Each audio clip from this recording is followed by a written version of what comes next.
आपका हार्दिक स्वागत। मैं हूं आरडी वर्मा। आप देख रहे हैं life India news. Life India news के माध्यम से हम आपको दिखाते हैं शहर में हो रहे हर घटनाक्रम को। तो आइए देखते हैं आज के मुख्य समाचार।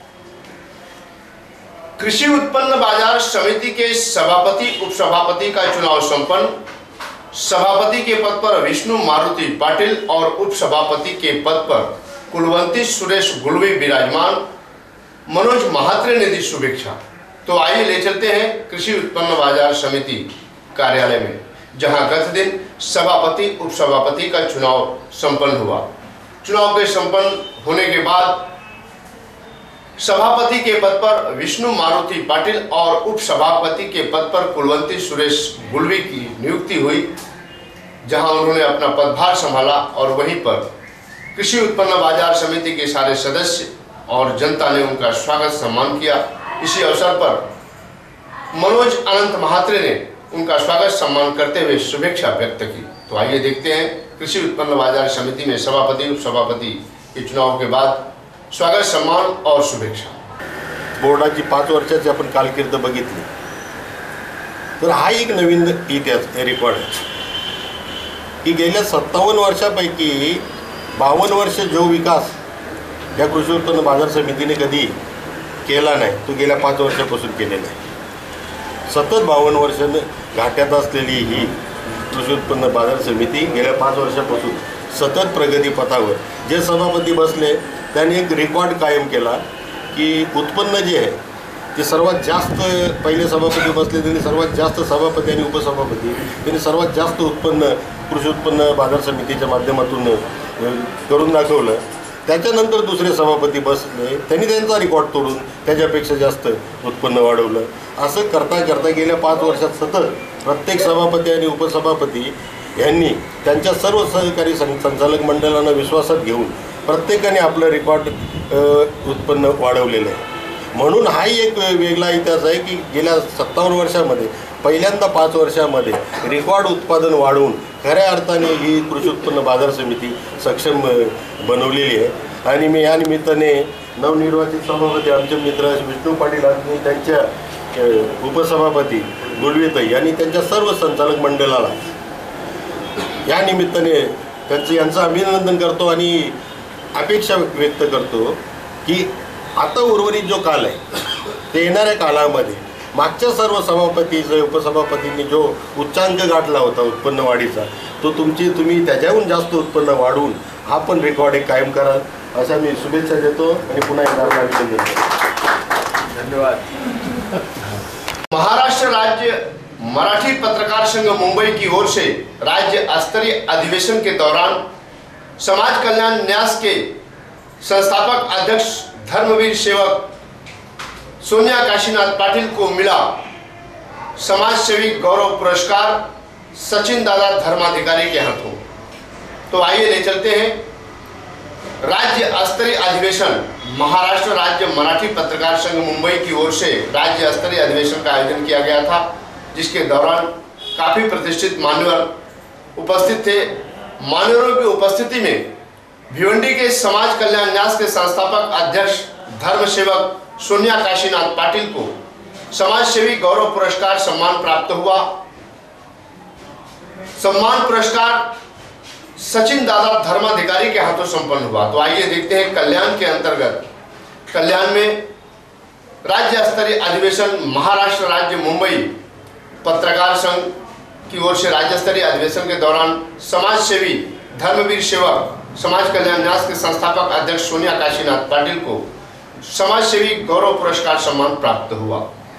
राज्य स्तरीय अधिवेशन के दौरान जहां लाखों की संख्या थी जनता के समक्ष सारे उपस्थित मान्यवरों का स्वागत सम्मान राज्य स्तरीय अधिवेशन के दौरान महाराष्ट्र राज्य मराठी पत्रकार संघ मुंबई की ओर से किया गया। और वहीं पर समाज कल्याण न्यास के संस्थापक अध्यक्ष धर्म सेवक सोनिया काशीनाथ पाटिल भी उपस्थित थे, जिनका स्वागत सम्मान किया गया। और सचिन दादा धर्माधिकारी के हाथों समाज सेवी गौरव पुरस्कार समाज कल्याण न्यास के संस्थापक अध्यक्ष सोनिया काशीनाथ पाटिल को मिला। वेगवेगळ्या मजकूर असतात की आपलं आरोग्य कसं राखलं पाहिजे किंवा दैनंदिन जीवनातले काही चुकीच्या घटना असतात त्यातून समाजाला काय वाईट परिणाम होतो, म्हणजे हे सुद्धा एक जागृतीचं साधन आहे, हे जागृत करण्याचं माणसाला साधन आहे. म्हणजे हे सुद्धा याच्यातून सुद्धा आपल्याला ज्ञान मिळत असतं. मग हे घेण्याची वृत्ती असली पाहिजे. म्हणजे हे सुद्धा एक समाज प्रबोधन आहे. पत्रकार जे आज करतात ते सुद्धा समाज प्रबोधनाचं कार्य करतात.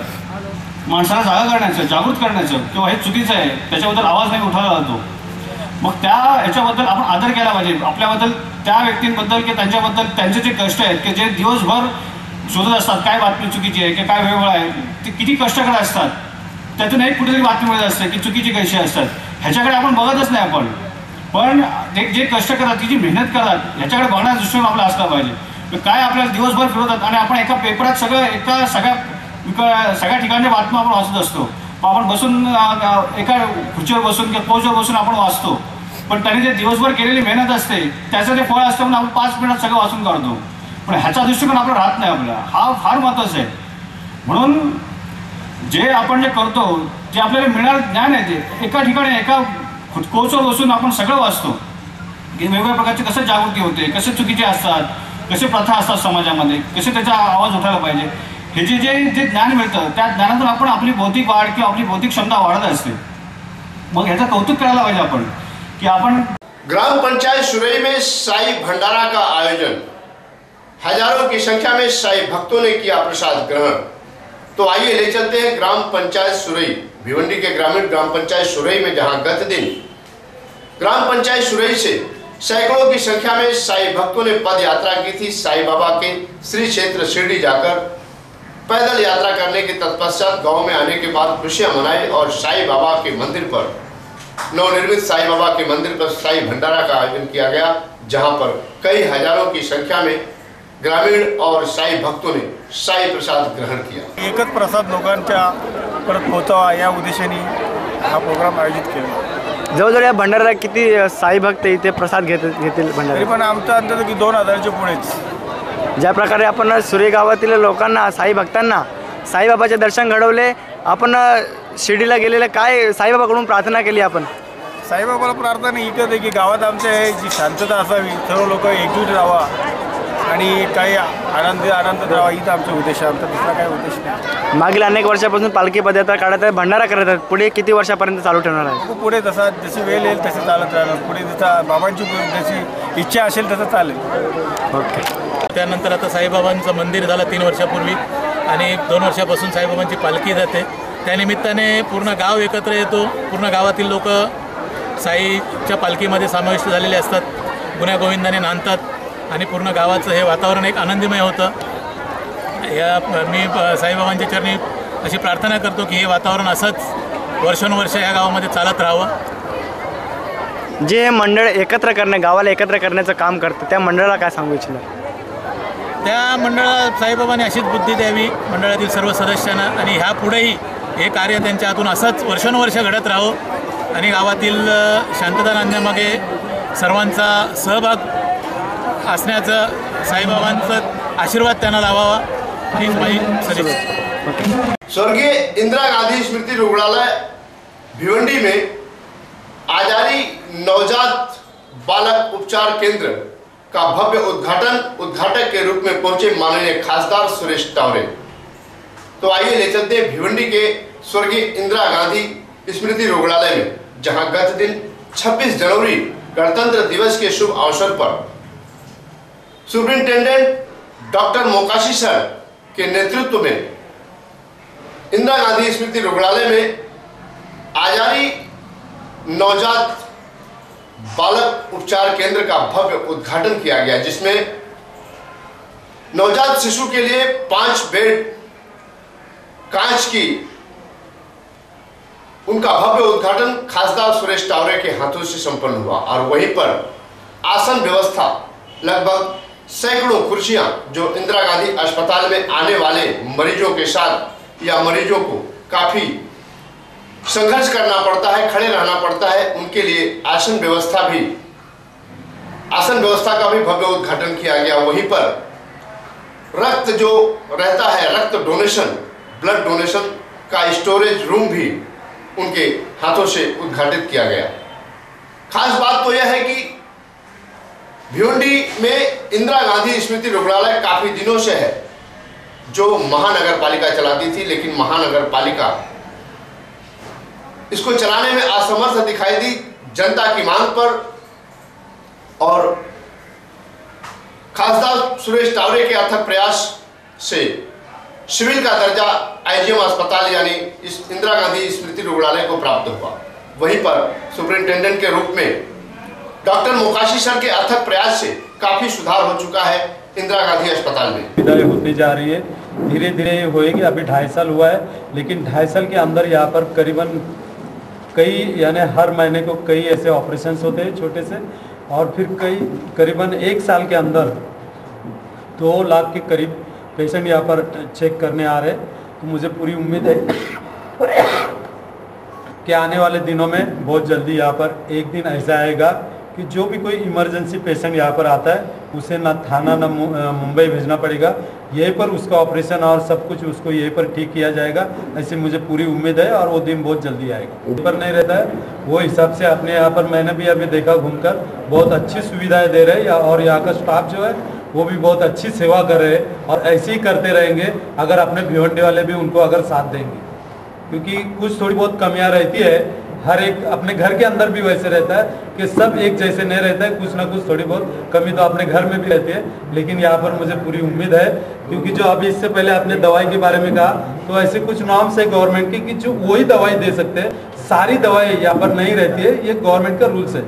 तो उसमें जो गवर्नमेंट के लिस्ट के अंदर है वही दवाई यहाँ पर मिलेगी। ऐसा हम नहीं बोल सकते, बहुत सारी चीज़ें शुरू की गई है अपने जो हॉस्पिटल के लेवल पे है। वो अपना अभी सिविल हॉस्पिटल का दर्जा अपने को मिल गया है ऑलरेडी, तो उसके हिसाब से और 1-2 साल में और ज़्यादा डेवलपमेंट्स हो जाएगी।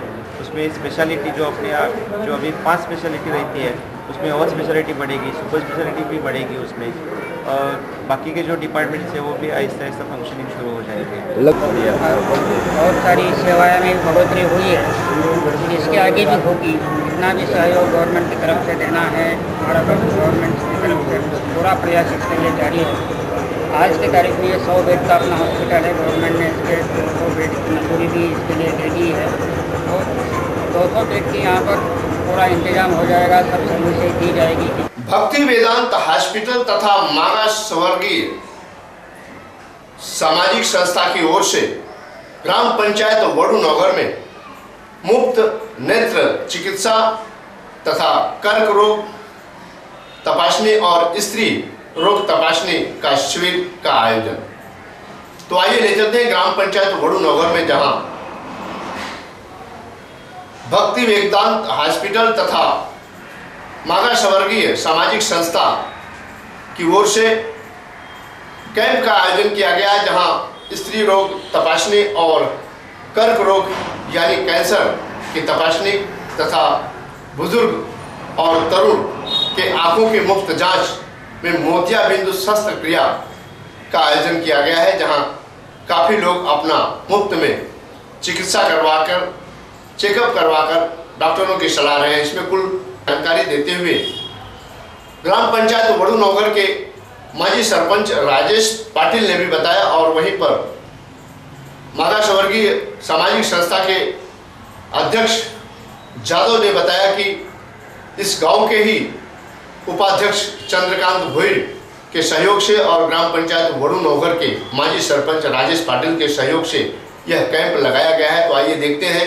परत पूर्ण बॉडी चेकअप, कॅन्सर रोगावरती टोटल विलाज होणार आहे।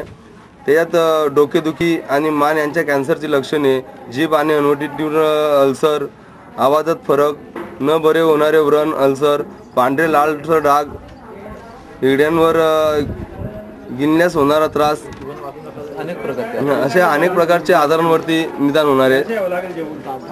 स्त्रियांसाठी खास स्तनाचा कॅन्सर ही भरपूर प्रमाणात आढळून येतोय। परत आपल्या गर्भपिशवी याच्यावरती जो आजार होतोय कॅन्सर, त्याच्यावरती निदान होणार आहे। आणि हा टोटली फ्री विनामूल्य 1 रुपये न घेता आपण हे करून दिलेले। म्हणजे आतापर्यंत आपल्या गावातला किती पेशंट भेटलेले आहे अशासाठी, म्हणजे ते कॅन्सरमध्ये काहीतरी दुसरी बिमारीमध्ये किती पेशंट आलेले आहे? आता तपासणी चालू आहे, सकाळी आपला 10:30 वाजल्यापासून चालू केलेली आहे। इथे जर प्राथमिक उपचार केला आणि याचं पुढे जर उपचार करायचा असेल तर काय आपण याच्यासाठी आता काय डोल्यांच्या आजाराचा आता बघितला आपल्याला 2 आणि ते एक विनंती केली की आमच्या गावामध्ये एक शिबिर लाव महिलांसाठी कॅन्सर मोतीबिंदू आणि तो आज लावलेला आहे. तपासण्या चालू आहेत आणि अशा प्रकारचे अनेक शिबिरं आम्ही वाडी तालुक्यात भिवंडी तालुक्यात राबवत असतो. अनेक प्रकारच्या रुग्णांना आम्ही मोफत सोनोग्राफी मेमोग्राफी इतर पॅथॉलॉजी टेस्ट करून देतो. त्यानंतर मोतीबिंदूची शस्त्रक्रियासुद्धा आम्ही बऱ्याच रुग्णांना दिलेली आहे. आतापर्यंत आम्ही 10-12 कॅम्प केलेले आहेत भिवंडीवाडा तालुक्यामध्ये. अनेक प्रकारचा प्रतिसाद आम्हाला मिळतो आणि त्याच्यातून आम्ही पुढे शिबिर राबवण्याचा प्रयत्न करतो. जाधव साहेब एकच सांगा का तुमची सामाजिक संस्था बरेचसे कार्यक्रम राबवतात, त्याच्या पाठीमागे तुमचे मुख्य उद्देश काय? आमचा मुख्य उद्देश असा आहे की आमच्या संस्थेच्या माध्यमातून पीडित गरजू जनतेला रुग्णांना जास्तीत जास्त आमच्या या शिबिराच्या माध्यमातून मदत होईल आणि त्यांना त्याचा योग्य लाभ घेता येईल. कारण आता मोतीबिंदूचं जरी ऑपरेशन करायला गेलं तरी 10-15 हजार रुपये लागतात. गरीब मध्यम माणूस गरजू माणूस एवढे पैसे खर्च करू शकत नाही. तर आम्ही भक्तिवेदांच्या हॉस्पिटलच्या माध्यमातून शिबिर राबवून आम्ही अशा प्रकारचा रुग्णांना सेवा करू. बस इतना ही, कल फिर मिलेंगे इसी वक्त इसी चैनल पर. तब तक के लिए इजाजत दीजिए. धन्यवाद. नमस्कार.